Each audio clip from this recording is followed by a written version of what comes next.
Hello everyone, welcome back to a brand new video. Today we're going to talk about one of my all-time favorite bands, and that is Fightstar. This is a band that has quite a cult following at this point.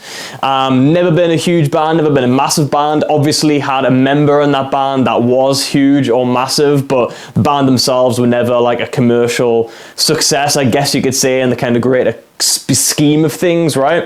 But a band that has a very large dedicated cult fan base, that is for sure, and that is the band Fightstar. If you don't know who they are, definitely recommend that you check them out. If you do know who they are, which I will assume while you're watching this video, you probably, like me, have a lot of nostalgic and fond memories of the band, and it's a band that you really love and cherish and still listen to this day and still pray that might come back one day, despite Charlie being off doing things with Busted and President and things like that.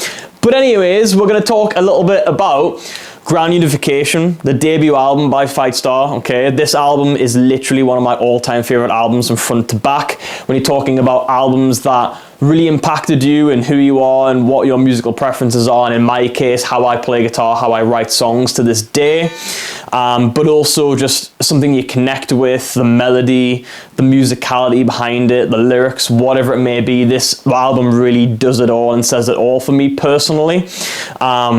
I truly believe that this album changed post-hardcore forever, despite it not being a majorly successful album or a majorly commercially successful album compared to, say, something, I don't know, in the early 2000s, such as like Taking Back Sunday or another band like that, that was maybe a lot more in the limelight of success, I guess you could say. What is success? I don't know, but I'm just going off what is traditionally defined as success. So, of course, Fightstar are a band that was formed by Charlie Simpson out of the exit and end of Busted in the early 2000s, always because Charlie had a love, and still does to this day, of heavier music, darker music, more aggressive music, screaming, things like this. So Fightstar ultimately was the love child of his imagination and his true passion and love for music outside of commercial pop rock music, which Busted was, of course. Band that formed with 4 incredible members that never changed, by the way, even in the times that the band had reformed. The members have always stayed the same, and to this day are the same, although they're not active right now, of course. But Grand Unification is an album that came out, and tracks such as the title track, Grand Unification, but also Waste a Moment, Paint Your Target, Hazy Eyes, singles that came out that were just really strong, hard-hitting singles that to this day, if you listen to them, I really feel like this album's aged so well. It came out in 2006, and it's an album that if you listen to, just sonically sounds really crisp, really tight. It literally matches up with anything that would come out today, kind of production-wise, mix and master-wise, in my opinion. That is one of the reasons why I think it's the best, because it really just holds up and stands the test of time, the longevity side and aspect of things, but also the songwriting side and aspect of things as well.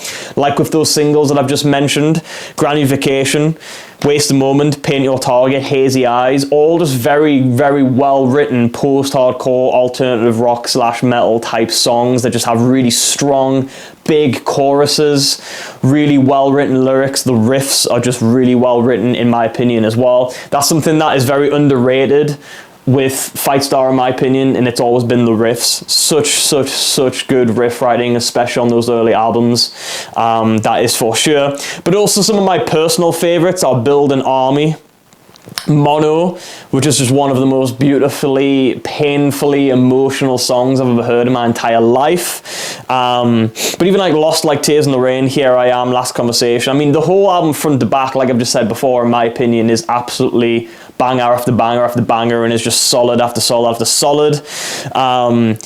And it's just, even like some of the bonus tracks like Call to Arms and Fight for Us, like unbelievably written, well-written songs, really have well stood the test of time.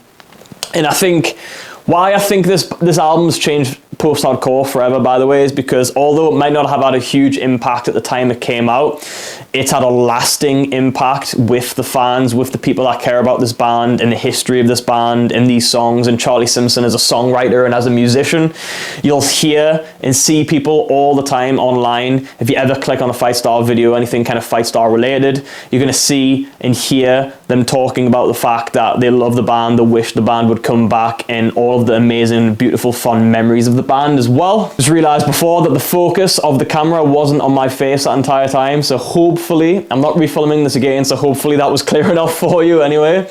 But what do you think about this album? What do you feel about this album? Do you have any fond memories and fond sort of nostalgic memories of Grand Unification by Fightstar? I would love to talk about it and chat about it. I love this band. I have such a dying passion for this band and for this album. So let's talk about it. Let's chat about it. That would be awesome. That would be amazing. But yeah, once again, thank you very much for reminiscing with me a little bit here today and talking about this album. And I'll see you in another video.